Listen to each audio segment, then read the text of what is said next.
Welcome. I'm Sebastian Mahfood, and you're listening to WCAT Radio, the on-air wing of En Route Books and Media, bringing you the dulcet sounds of Catholic wisdom with our host, Bob Olson, who will now introduce today's show and speaker.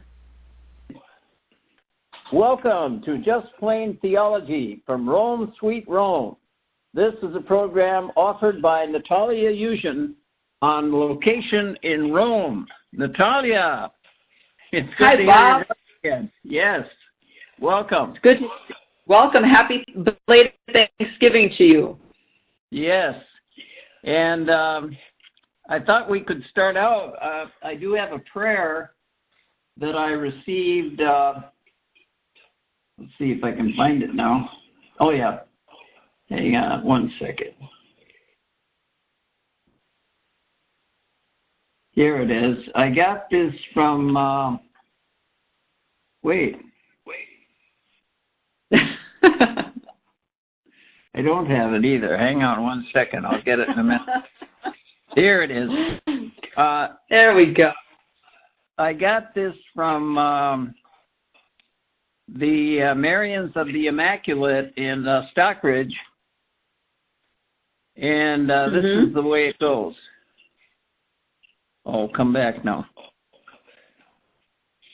Most merciful Lord, gathering for this meal of thanksgiving, we offer you as our Creator, our thanks and praise. You who teach us to love without limit. You who teach us to forgive without counting the cost. You who teach us to give without seeking return. May we honor you through our words and actions every day, every moment. May we worship you through our lives with others, lived in kindness and tender care. May we fully realize what St. Faustina came to know, that in our thankfulness, true earthly joy resides, that in your love for us we find the heavenly harvest that strengthens our souls until we reside in you forever. Praise and glory to you, merciful Lord, now and forever. Amen. Amen. That was a beautiful prayer, Bob. Isn't that beautiful? That came to me in the email from Stockbridge. So Natalia, shrine of. Oh. So Natalia, I was thinking about. It's been. Has it been a year now that you've been in Rome? It has been over a year now. All right. And I was thinking how excited you are to be there. I'm sure that you have many things to be thankful for. And tell us about some of the things that you know have happened to you there, and some of the things you're really thankful for. Oh, well, it's, first of all, just being here. I mean, if you think about it, how many people wait all their lives to make one trip to Rome, one trip in their life, one. And some people never get here and always wish to. Others may have the opportunity to come again and again. But I'm thinking of, faithful Catholics who love their faith and would love to come here and just once, go to the Vatican, go to a Mass, be here. And here I am living here, I get on a bus and you're driving by all the ruins every day to the point where it's become the backdrop for you, the way it has for, those who've been living here for some time, if not all their lives. And you can take it for granted, So I try and remind myself of where I am, It's incredible. So I'm grateful to be here. And then the opportunity to study at this university is fantastic. I mean, again, there are many people who would love to be able to do this. And, I feel so privileged because there aren't a lot of lay people here doing this. And that in itself is something I'm just most grateful for. Really, it's fantastic. The professors I have are wonderful. The classes are great. You learn so much. You have a lot going on, and there are many classes, so there's a lot to take in. And it's a system that's not like our American one. So, you have to acclimate on many levels, culturally, academically, the whole thing.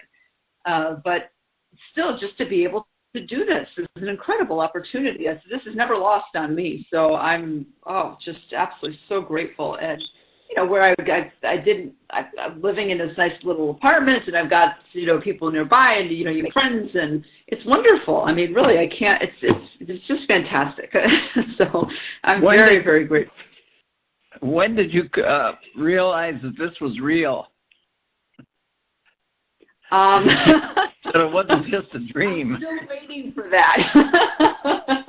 No. Well, really, because I didn't think it was going to happen. Now, you know the story. I got funding to come here, and I had a month to get ready and get everything. So I didn't think it was actually, I said, how can I do this? I found out in July. I know that all of Italy goes on vacation in August, so nothing will get done. I thought, I have to get a visa. I've got to find an apartment. I've got to do all this in 4 weeks. I said, how am I going to? I said, well, look, Lord, if he wants this and he's opened these doors, I figure if this is from him, it's going to work. What do I have to worry about? It's what I have to do. And if I do that, then everything will fall into place. And miraculously, it did. Little, one thing after the other. I got the visa, I got an apartment without a problem, and everything just fell into place. And praise God. I couldn't believe it. So when I landed here, and I hit the ground running because I had to, find where I live and get moved in and just get things. I mean, I didn't know where to go. Where's the grocery store? Where's anything? How did the buses run? How did that? Any of the public transportation, you've got to figure that out on your own. And it's not, it's not like as I've learned from having been living here in Europe for the last now 3 years. This is the third year. North of the Alps, things are very efficiently run. And things are on time, clearly marked, even if you don't have the language, if you're in a country like Germany or Austria, if you go to Switzerland, the trams, the buses, the trains, everything is on time, it's clear, you can find your way, and it's not as crazy crowded as it is here. I mean, here it's just chaos. But it's a wonderful chaos. But it is chaos. Anyway, so getting used to that is still a process. But I think it hit me that I'm actually here this year rather than last year. Last year was just, getting used to things, and once classes start, you're in that I don't want to, that's not so much chaos, but you do have a lot of work, and you have to do all this, between classes and studying and all this, and then you get involved in things outside of the schoolwork as well, and so that takes up time. So that was just getting acclimated last year. This year feels like I'm really here. So it hasn't hit me as deeply as it has this year, profoundly, that for the next few years it's here. I am here. You feel more at home. People ask you directions, how to get someplace. You can tell them. It's nice, Really, it's like when I was in Sweden. People were coming up to me and asking me for directions because maybe I look Swedish, but I had no clue to tell them. What I couldn't give them any directions at all, so I had to tell them. Can't do it. Once I was right. Well, once I was someone asked me, and I was actually able to give them the correct answer. Then I don't know, I suddenly felt a little bit better about being here. I was like, okay, I figured a few things out about being here. I can get from, this general vicinity, I can point someone in the right direction. It makes you feel like you've got some kind of control over your situation. Now, Natalia, you never even dreamed that you could ever go to Rome, did you? No, no. No, it was never on the radar screen. Are you kidding? I don't know how these things work. I remember, a pastor once telling me he mentioned, you should go to Rome to study. And I thought, how on earth would I ever do that? I don't even know where to begin. I don't know where to begin. How does this work? How do you get there? How would, taking care of all the things you need to do, whether it's, with documentation, finding a place to live, the funding, all that stuff. It just seemed like it was just not at all possible. I never dreamed it would happen. I really didn't. Now, you were studying in another country. We won't mention where, but you just leaped at the opportunity to go to Rome. And what has been the difference for you? The difference is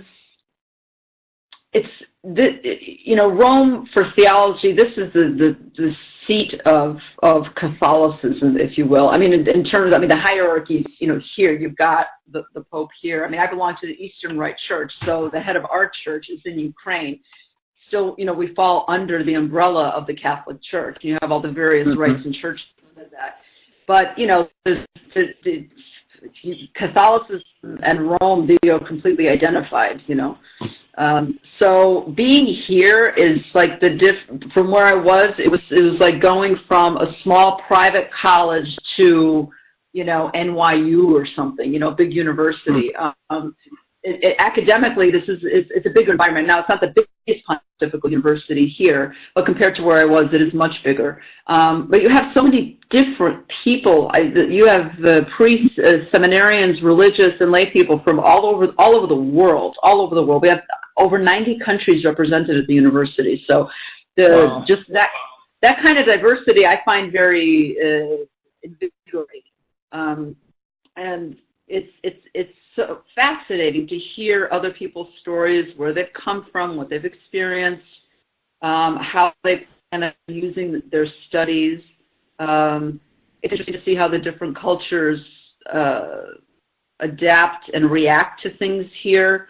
And as you get to know, the various people here, the sisters and the seminarians and all that, it's just interesting. It's fascinating, really. And you have world-class theologians here and philosophers, conferences all the time. It's a bigger environment. There's more going on that way. So I find that to be, like I said, invigorating. I think that's the best word. Like that.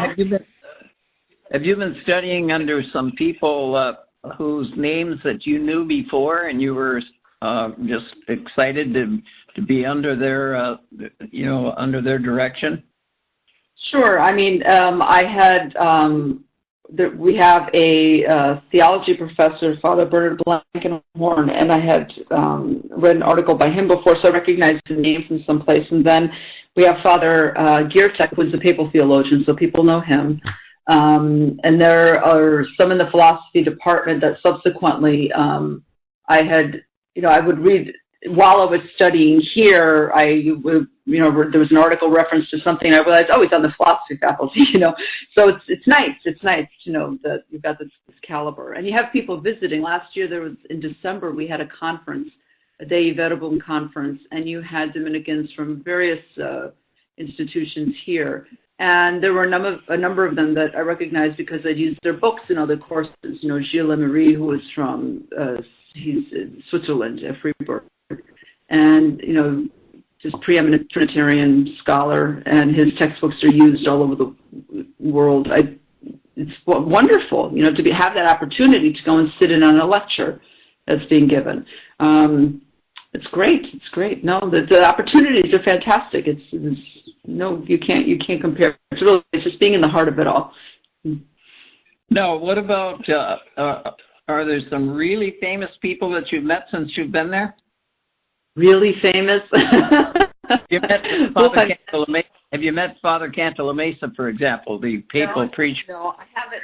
No, I haven't met Father Cantalamessa, the papal preacher, but the papal theologian, yeah, so we have a class with him, so there's that one. I did in March, there was a divine liturgy at St. Mary Major, and I did have the opportunity to meet the head of the Ukrainian Greek Catholic Church, or Patriarch, Sviatoslav Shevchuk. So that was exciting. That really was a moving moment because it's the head of their church. Yeah, so that was exciting. And what was wonderful about that experience was afterwards, after the divine liturgy, a number of people were waiting for him to come out of sacristy, hoping for, to kiss his ring and then, another blessing, to say a few words or what have you. And I was sort of at the end of the line. And you had so many people that were waiting to meet. And you had some very devout Ukrainian women who were living here in Italy who were just surrounding him. Some of them were kneeling before him, looking to kiss his ring and speaking to him. He took time with every single person. And he did it in a way that was, it was so sincere, and there was absolutely no pretense. It was the most natural thing in the world. and spontaneous on his part. So it was beautiful to see the genuine human kind of reaction he had with people. It was beautiful. It was fantastic. That was exciting, yeah. Did he know your uncle? Yes. Yes, he did. So my uncle is the Bishop Emeritus of the Ukrainian Greek Catholic Church in Argentina. And when he was ready to retire, Sviatoslav Shevchuk, who had just been ordained for that see. So he went to replace my uncle. So he did know my uncle, yeah. And so that's, when I mentioned that, I said, oh, yes, I remember your uncle. Oh, it was nice. It was very nice. But good. Well, maybe we've covered this before, but what's the most surprising thing that's happened to you since you've been in Rome? The thing that really... Okay, I'll tell you what surprised me the most. The fact that I somehow I'm still here. Because really, I thought, I've never lived in a big city. I said, how am I going to handle this? Some people love big cities. I have an older sister who goes down to Buenos Aires, Argentina frequently. She was born down there. And so she loves the city and the energy of the city and all that. And I'm not so much like that, So I said, how am I going to deal with this? I'm not one that would normally gravitate to this sort of lifestyle, but, you're here and that's fine. So the fact that it hasn't killed me surprised me. Getting used to the public transportation alone, I thought, how am I going to handle this? I mean, honestly, the other day I got in a bus, Bob, and I'm telling you, the doors couldn't close. There were so many people on this bus. And somehow someone moved half inch, and then the door managed to close. But then they couldn't open again. So the guy who wanted to get off the next stop, forget it. He just had to wait till the next stop where more people were getting. Goodness. Now, and I thought, if I had been able to see that one isolated, discrete moment in time, from the moment when I knew that I would be coming here, I think I would have been terrified. I said, forget it, I can't handle it. So, the fact, that's why I'm convinced that all of this is God's grace. He's given me the grace to handle it, and I'm just relying on that. That's it. Just finding your way around and all of that. I mean, eventually, any place you live, eventually you will. It's true, but really, I didn't know that the city life how I would take to it, because again, it's not natural for me. So that's probably the most surprising thing for me. Now, school is out here at Holy Apostles Seminary and College in Cromwell. Are you still in class there? Oh, yeah. Now, because, they don't celebrate Thanksgiving here officially, that classes go on. It's not a day off. Now, because the Angelicum has such a large English-speaking student body, you have the faculties are divided into the English and the Italian sections. So the English sections are populated mostly by American seminarians. They mostly go, they're staying at the North American College called the NAC, most of them. So they are affectionately known as the Knackers. So the Knackers, of course, they have their tradition where they celebrate Thanksgiving there at the Pontifical North American College. And so they don't go to class, and the professors know this. So most of the time, it'll be some kind of a study day or a day where there'll be, questions, but nothing overwhelming, so that it won't cost them too much for them not to be there, So, essentially, a lot of them, they're not going to be there for class. But if you have a class in the Italian section, that's it. You have a class. So if you decide not to go, that's your choice. But no one's giving any kind of a break in terms of studies. So. Well, this is the last day of the church year, and tomorrow's the beginning of Advent. What kind of thoughts do you have with Advent coming up now? Well, sometimes I'll go to the Latin Rite Mass instead of the Eastern Rite Divine Liturgy. Run a different calendar here. They go by the Julian calendar in the Eastern Church here, just like they do in Ukraine. So our Christmas Eve won't be until January 6th. But when I go to the Latin Rite, like at school or just in the local parish here, I'm hearing the readings for Advent now. and all these readings from Revelation, and today, from the last page of the last book of Scripture is what you read before you're preparing for the advent of Christ, is really moving. It had some very striking readings the last few days. And it seems to me that it's a call to prayer. Now, Advent is a time of preparation, and that should mean normally spending more time in prayer. Traditionally, it's been a time where you would fast also in preparation, not as severely as you would for during Lent, but it still, there is that element to it. It's a kind of preparation, it's a kind of purification of oneself going on to prepare for the coming of Christ. But because the theme of rejoicing is what's going to happen, and you're going to hear that through Advent with various Advent hymns that will be sung, that it's mitigated somewhat, the potential aspect, but it's still there to a degree. But it's to prepare for the joy of the coming of the Son of God.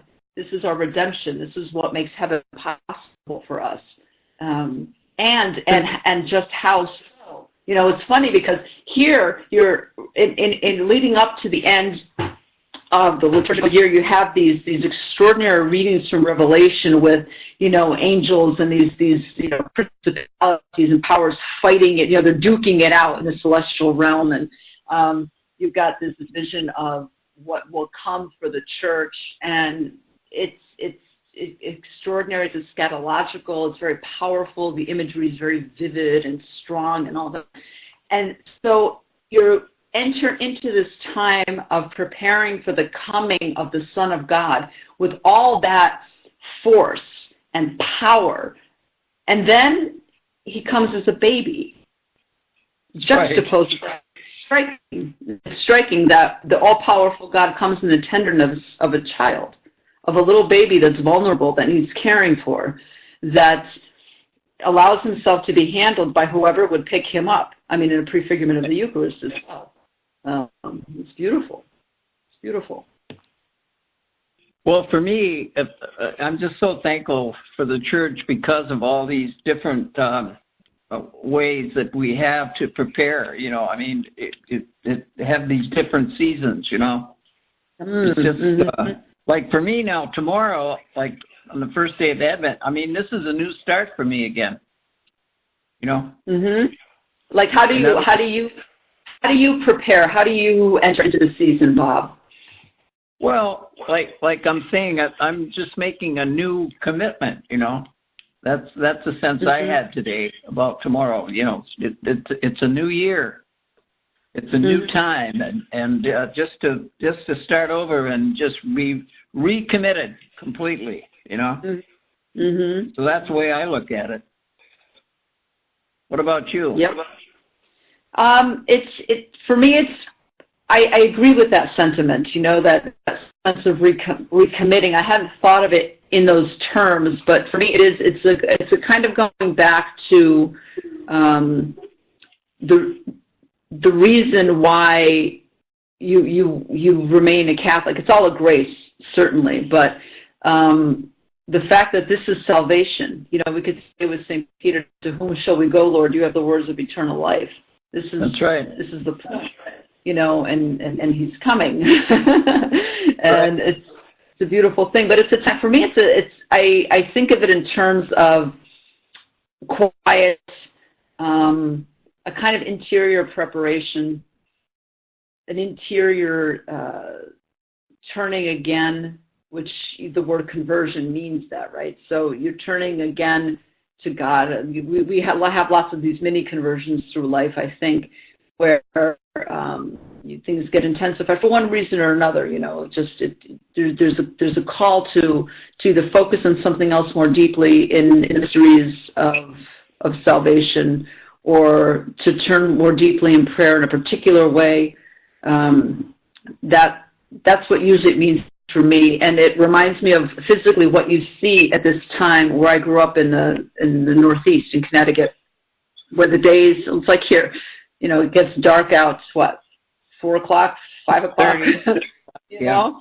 And so it's a time, I know that, and this affects a lot of people physically, they can't stand it. I liked it. I liked it when I was young. To me, it was a cozy time, and it was a wonderful time to look up into the sky and see the stars because the air was crisp and clear, and you could see so many more of them. They were so vivid. There was a vibrancy to them that you don't always see in the summer up there because it might get too humid, too much ambient light. But something about the cold, crisp night, and if you did happen to have the good fortune of it snow, then you could go out at night and it would sparkle like diamonds. To me, this is a time of Advent, that quiet, that muffled sound, that it's blanketed in awaiting. It's beautiful. When does it get dark there in Rome? What time? About 5. I'd say, when did I leave school the other day? I left after 5 and it was already dark. So because we changed the hours too. We fell back an hour as well. So we do the same. So it's not too different from back home. It's just much warmer. I mean, the other day was almost 70. So. Mm-hmm. Well, what I was just thinking about weather is maybe doesn't it have anything to do with about Rome or anything? But I lived in Michigan, at the western, actually at the western side of Michigan, and I was further west than St. Louis. Mm-hmm. But I was still in the Eastern time zone. Mm-hmm. And in the summertime, it stayed light till almost 11 o'clock at night. Yeah, it was really strange. I was just thinking about that as we were talking about the weather. I don't know why that thought came into my mind, but anyway, I shared it. So, but tell us what's happening now in your studies. Let's see. So, we have been, so in our class on faith, hope, and charity, we've moved on from faith and we're going into the supernatural theological virtue of hope and what that means, and just starting to look at what it is that we hope for. We're hoping for the supreme good that God is going to give us. And that the last lecture was mainly, it spoke about the obstacles to hope that people can put up. I found that interesting, the idea of the obstacles. And I was thinking about you because I was wondering if in your ministries you've seen, because I think you deal with this sort of thing. People who are baptized, they have, if they're not reconciled to the church, at least dormantly, they have this virtue of hope, to hope for this good, that's the supernatural good that is God Himself. And the obstacles get put up to this. Sometimes they're not our own. Sometimes it's because someone else has done, or sometimes it is things that we've done, and so we've removed ourselves from God's good graces, and need to go back. And I wonder sometimes it'd be interesting if we could pose that question to people. Say, what is it that has been an obstacle for you in hope? Because to hope for something means that the possibility for its attainment is there. If it wasn't possible, then you would just end up despairing. But the fact that there's a possibility there you can hope for, and it moves you forward, propels you forward toward the good that you desire. But an obstacle to that supernatural hope in God is interesting. And I don't know what you think about that. What would it be for someone who, for example, something happened, they were so very hurt as a young person, whether emotionally, physically, whatever, and there is this desire and a belief in God. It doesn't mean that they don't believe, but the hope of attaining the beatitude may not be something that they experience somehow, and how to get rid of those obstacles. Like, I imagine you've dealt with that in your ministry. Well, I work, I do a prayer thing over at the nursing home, and I always wonder about. I don't get a chance to talk, too intimately with the people there in the nursing home, but it seems to me that that's a difficult thing for them. You know, they're all in wheelchairs. They all have, you know, they need help all the time to even get around. They have to have somebody push the wheelchairs. They have walkers. They have canes and so forth. And I'm thinking it must be hard for them to really have hope. And we talk a lot about heaven and things like that, you know. And that I knew a couple once that I had heard of, that every night before they went to bed, they used to talk about what heaven was going to be like. Oh. And it changed their whole life. Did it? Changed their whole life. Just talking about what heaven was going to be like. And, of course, my favorite scripture about hope is, Jeremiah 29:11, where God promises a future full of hope.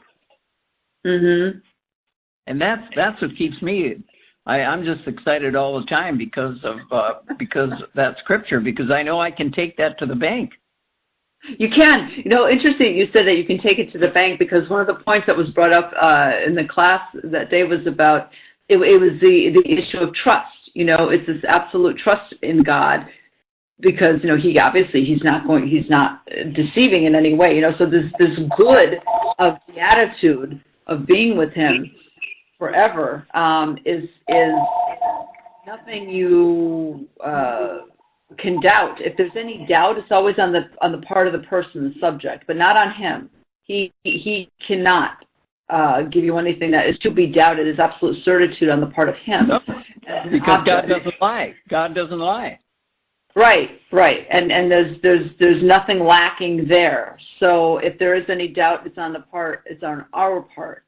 But the issue of trust, you know, trusting that this thing that you wish for, this life with him, the great meeting, if you will, or the encounter with God, that will leave you not wanting for anything. You know, I mean, whenever you have a beautiful experience of friendship or spending time with a dear, beloved friend, or someone maybe you just met and you just, you know, happen to have a conversation, and, you know, it would be nice to keep it going, but it can't happen for whatever reason. Everyone's got to go their way. But this idea of encounter is one where nothing will be lacking, and there will be no fear of it ever ending, or of even wanting more, because the fear of wanting more might imply that the more won't be there, but it will always be there with God. So even that will be taken away. That's amazing. It is something wonderful to hope for, you know. But the issue of trust, you touched on that, and we did talk about that this week. Well, listen to what Jesus said to Saint Faustina. He said, Saint Faustina, and he's saying it to us too. He says, I, Jesus, am making myself dependent on your trust. Yeah. He's making himself dependent on our trust. He says, if your trust is great, my generosity will be unlimited. So how are you going to get a better deal than that? You know? Indeed. How will you get a better deal than that? You can't. No. Yeah, you know, no. You're right. And, you know, it is dependent on us, because, you know, imagine if you want to give a great gift to somebody, but, you know, the hands are only halfway open. They can't accept everything you want to give. It is dependent on us, and complete trust is this complete openness to him, complete receptivity to God to accept. And that means trust. You know, you don't open yourself up to people unless you trust them. Right. Yeah. No, it's a beautiful thing. And hope. You know, you're going to school in Rome. We just talked to a young girl. I think she's in San Diego. She was one of Rhonda's students online. And she went to she was raised a Catholic, good Catholic family. And unfortunately, she went to a secular university. And there's never any talk about God or soul, or everything is all matter. Oh, yeah. You know? And that's so beautiful about our Catholic faith, that you know, that's all you're studying is God, and and souls and faith and heaven and all those things, all those promises and all that trust. It's so wonderful. It is wonderful. And, not divorced from this material world either. Right. No. The problem with someone who takes a completely materialistic outlook on something, because, going from the faith, even in the natural realm, you can recognize immaterial reality. You can just try and get someone to deny there's such a thing as justice if you take $10 from them, right? I mean, yeah. Now show me what that is. Show me justice. Show me love. Go ahead. You can't. You can show an effect, maybe, but you can't. In and of itself, you are not able to show me this materially because it's not that kind of a reality. So even on the natural level, you can look to immateriality and say it exists.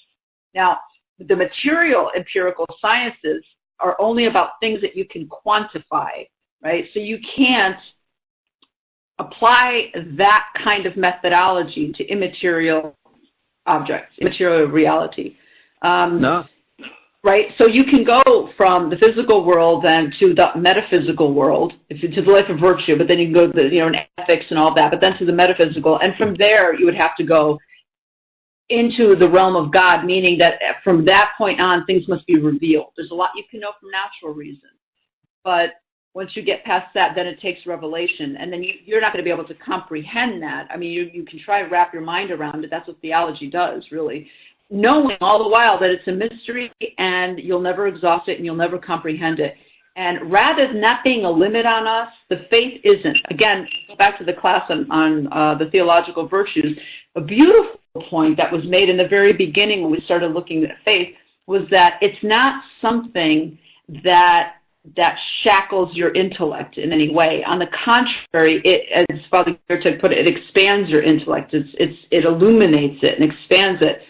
So much for sort of cramping your intellectual style. And on the other hand, contrary to that, it expands it so you can now look to the truth, the first truth, the ultimate truth, not just truths that are contingent upon that in the material world, in the material realm, but the truth. But to think that the faith expands rather than contracts your mind, that will be a revelation to most people who are in the secular world and don't think faith is sort of a silly thing, and it will stop your thinking. Nothing could be further from the truth. Nothing could be further from the truth. The greatest thinkers in the world were Catholics. The Catholic Church started the universities. People forget this. Well, Rhonda's talked this girl into writing a book, and Rhonda's going to help her write it. Oh, yeah. Revealing some of these horrible things in secular education, in colleges and universities. Right. And, this is destroying a lot of faith of people, a lot of people's faith.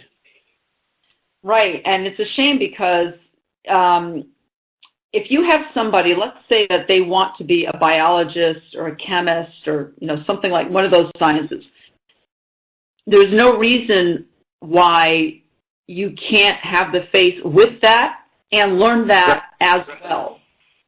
A secular university they don't have the right to they should keep their paws off religion, and you want to say it doesn't mean that you can't look into it, but you can't apply your methodology to theology. It's impossible. You can't do it. And at the same time, you can look at the physical sciences from a theological perspective. Great, on high. That's fantastic.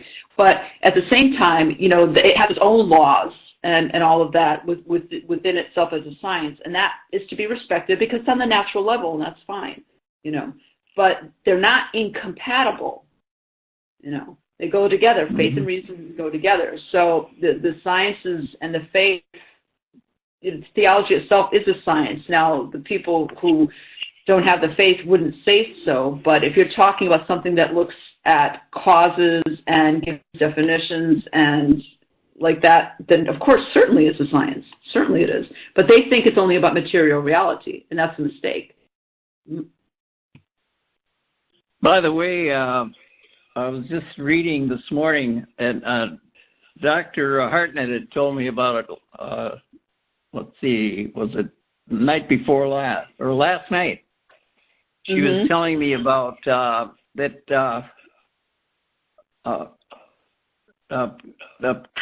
the new president of the United States. Trump had given a beautiful prayer. He's one of the few presidents, or to be president, that has ever had a prayer like that at Thanksgiving, and it was beautiful. I don't know if you heard it. I did not hear. She told me about it also because we talked yesterday, and so I went to look it up, and I didn't find it right away, and then I got caught up in something else. But it made me think of something else in Poland. Now, this is fascinating. Now, at World Youth Day, when it was in Poland this year, I was watching some of the coverage, and I saw there the president and his wife, and I thought, oh my gosh, when's the last time you would see the president of a country at this Catholic event, and he's clapping and they're singing, and they were involved. They weren't just there as representatives, of the here I am, representing the government of this country, and I'm just here for the show and for the photo op or something. They were completely engaged in what was going on, absolutely. And I was surprised. I said, "Wow! I'm not used to seeing this, especially from the United States, right? We would never imagine anything like that." And then the other day on the Feast of Christ from Sunday, from the Feast of Christ the King, I saw something where they had dedicated Poland to Christ their King. I thought, wow, that was amazing. That was beautiful. Isn't that something? I mean, can you imagine something like that in the United States? Oh, Lord have mercy. That would be incredible. But I saw that and I thought, this is just astounding. It was so beautiful.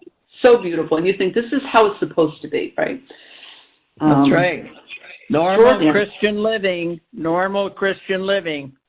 The president was there and his wife, and I thought, wow, this is amazing.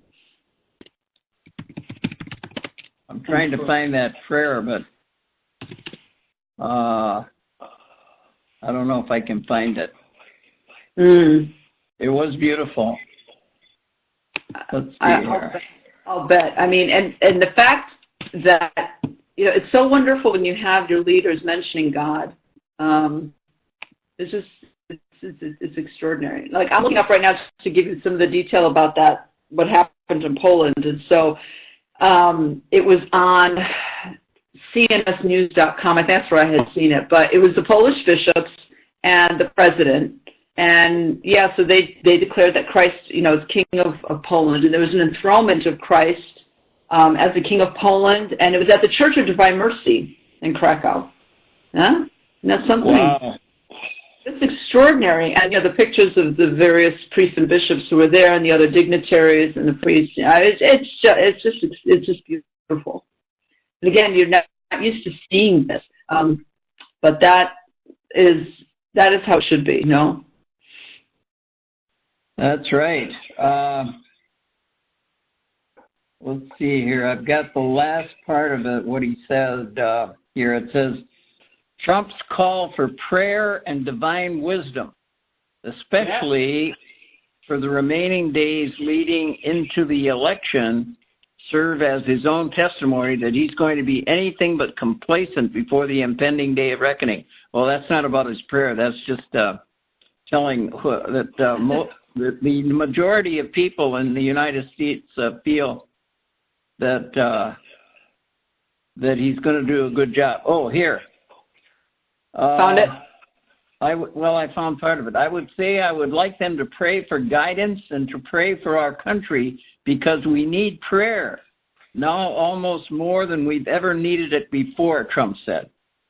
Well, that's true. That is a fact. Isn't that beautiful? Yeah. Well, that's good. It is. It is.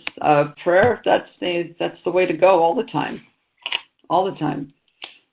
And for it to be said publicly, we need to bring God back into the marketplace, as they say. That's right. Over the last years, I mean, when I was a kid, I just never would have dreamed that there would be lawsuits against people putting up Christmas trees in in town square. You know, to quote unquote offend somebody, it's absurd. You know, I mean, they're very touting of any kind of universal human rights or, you know, what our laws are based on. It's all based on Christ. It's based on Christianity, and so to not have these symbols is incongruous with their beliefs, really, deep down. Well, you were in Rome last year during Christmas, right? I was in Munich actually during Christmas last year.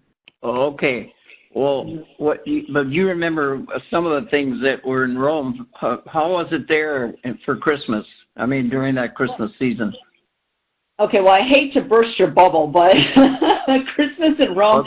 If you go to the Vatican, and every church you go to is going to have a beautiful creche. You know, right. You'll see the nativity scenes everywhere. You can do a tour of them all over. You know, so that's there. And if you go to the Vatican, there's a huge one, a huge tree, and there would be a beautiful mass there. And okay, but the rest of the city, very little. I was really surprised. Now in Vienna, for example, or Munich, or anywhere in Germany or Austria or Switzerland, you're going to have these Christmas markets, and everyone's out, and they're having Glühwein, and it's you know, eating things, and it's fun, and this is how they prepare, and it's very festive, and you can feel that Christmas is coming, and it's in the air. And Advent markets, you know, this is for before. They shut down on the 20 by I don't know 2 p.m. on the 24th. They're all gone.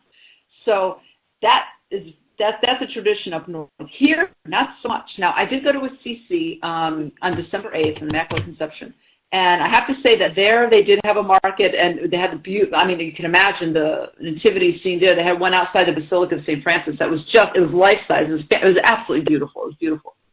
And they had a little market and all that, so and they had some lights, but it was really, surprisingly, it was toned down. I thought there would be more here. But you have more of those festivities up north.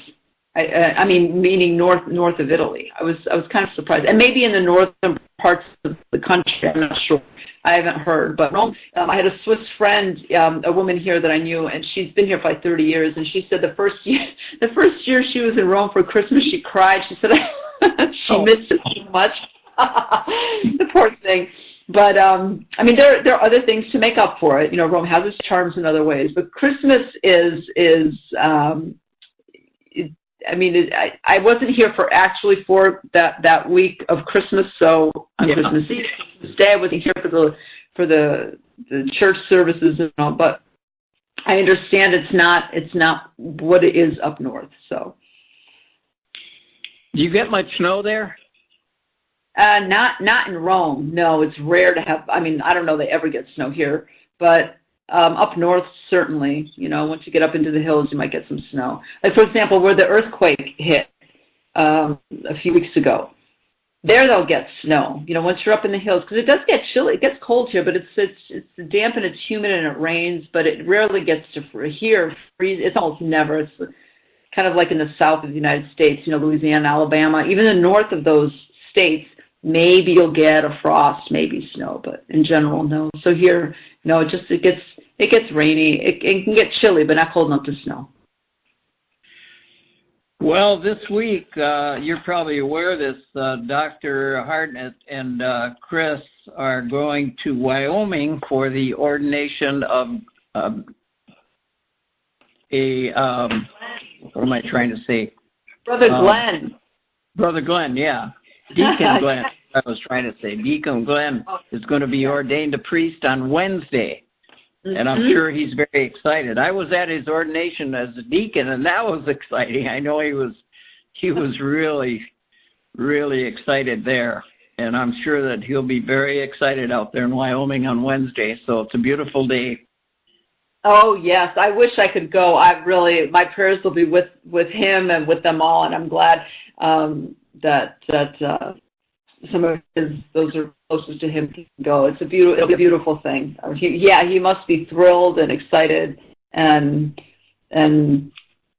probably feeling a profound sense of gratitude, I imagine. Oh, yeah. No? Well, and I was scheduled to leave Monday myself, but something came up, and so I had to cancel. But Dr. Lorraine and Chris are leaving Monday morning with a direct flight to Denver and then driving to Cheyenne, where the ordination is going to be. Mm-hmm. So that's something great. It must have snow already. Oh, yeah, they've had snow.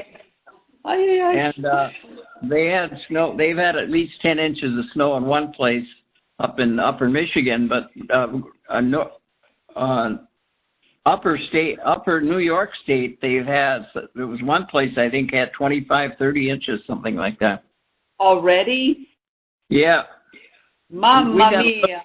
Horrible. We've got not much.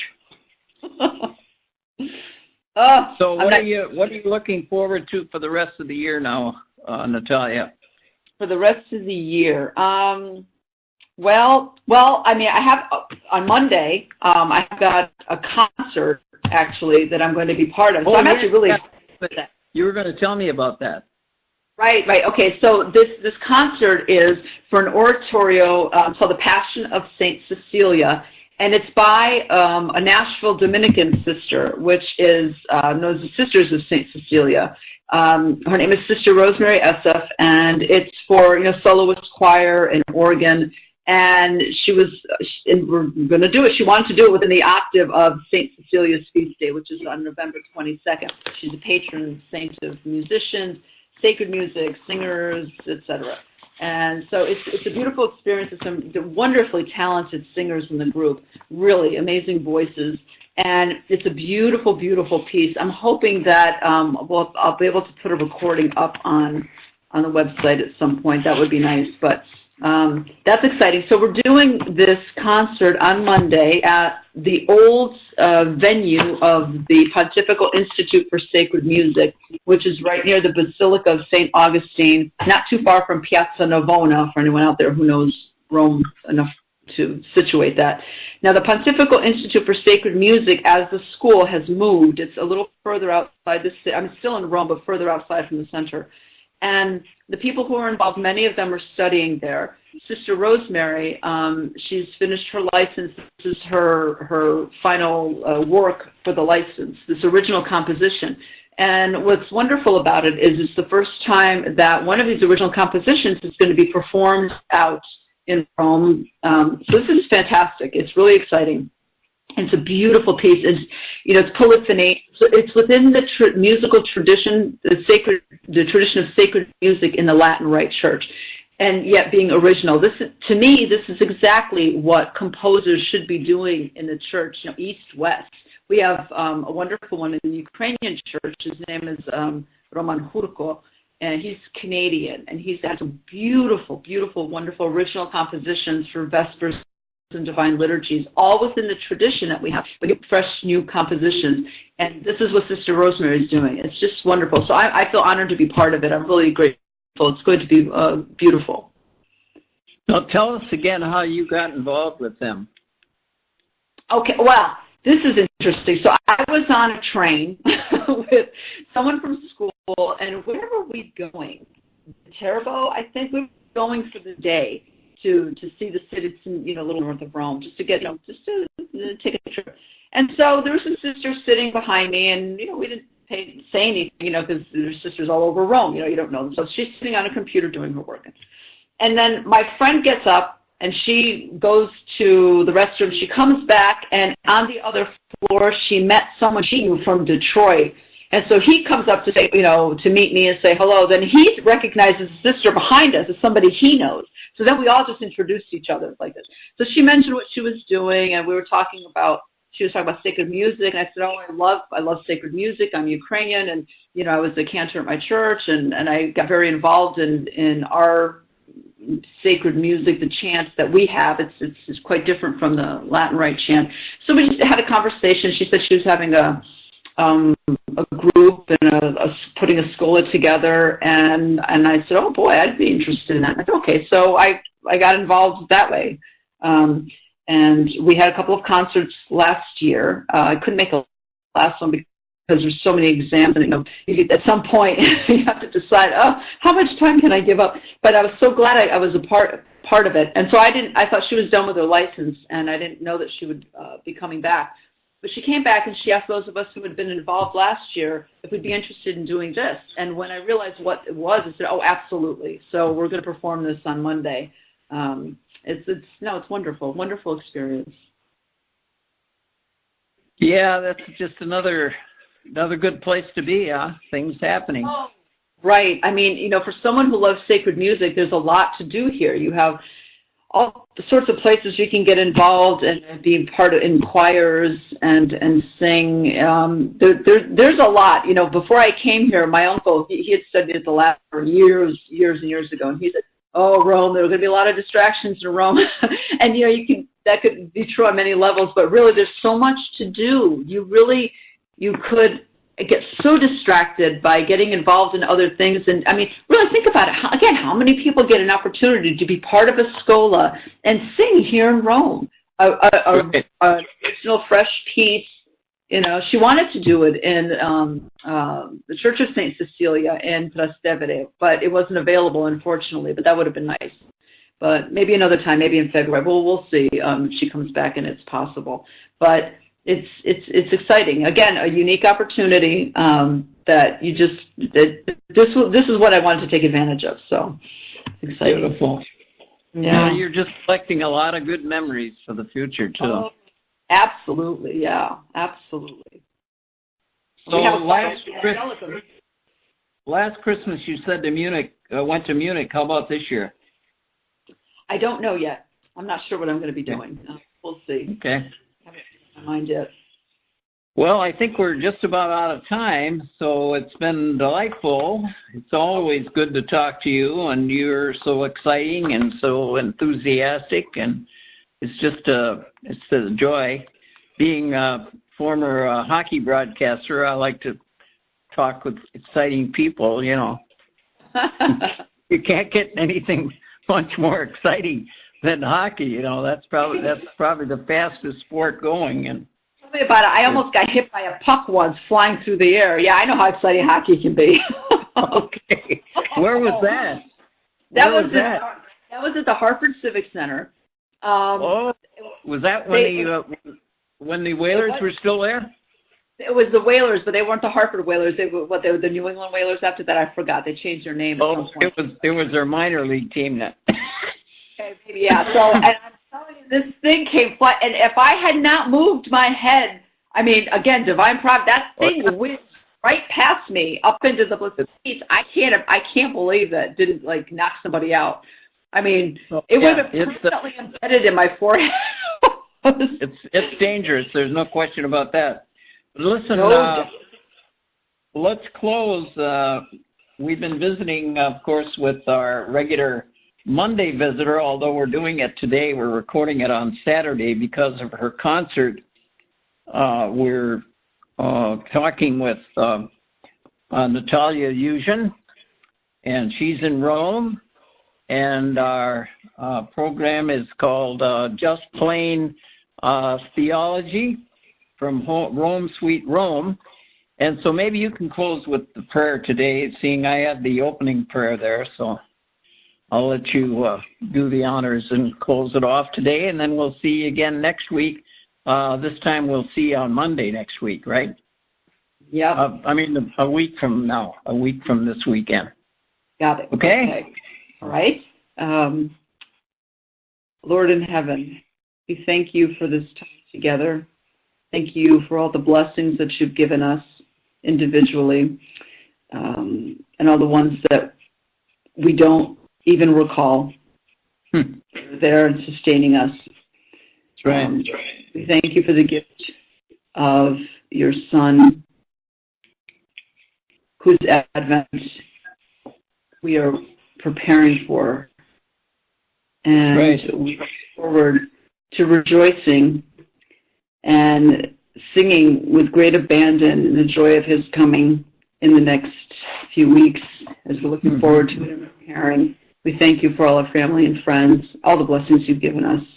And ask you to look over us, continue to guide us, protect us, guide our country, and all the world, and turn hearts to you.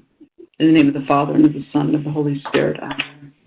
Amen. And God bless each and every one of you, and God be with you on Monday, Natalia, at your beautiful concert. Thank you. God bless you, Bob. Okay, bye-bye. Bye. We hope you enjoyed the program and will join us back for another show on WCAT Radio. This is Sebastian Mahfood. Good day.